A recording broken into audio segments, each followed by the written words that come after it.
Pwede ka nga bang makakuha ng SSS Pay Card powered by RCBC kung sakaling meron ka ng existing o meron ka ng kasalukuyang Diskartech account? By the way, kung first time mo sa channel natin at gusto mo pa ng mga online tutorial videos katulad nito, please click the subscribe button. Ito yung SSS online account ko kung saan meron na akong transaction number para makapag-process ng RCBC na pay card ng SSS. Ibig sabihin, successful na ako dito sa SSS. Yun nga lang sa mismong RCBC, nung in-enter ko na yung SSS number ko, na-detect na nagamit na pala yung SSS number na iyon.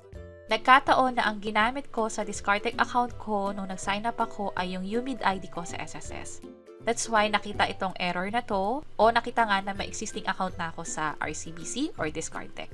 Kapag ganyan, hindi na makakapag-proceed sa mga next step, nagkakaroon na ng error katulad nito, hindi na matap yung susunod na mga steps.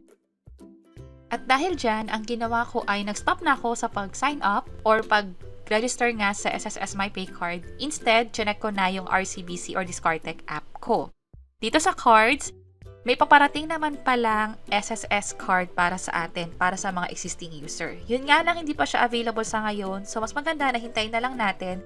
Kapag available na to para sa mga existing Diskartech account holders, pwede na siyang i-access dito sa card section ng Diskartech app ninyo. And that's it. Sana nakatulong tong video na to. Kung pakiclick ang like button at para sa iba't ibang mga tutorial videos, pwede nyo i-check ito nasa baba. Sana makatulong. See you sa next videos!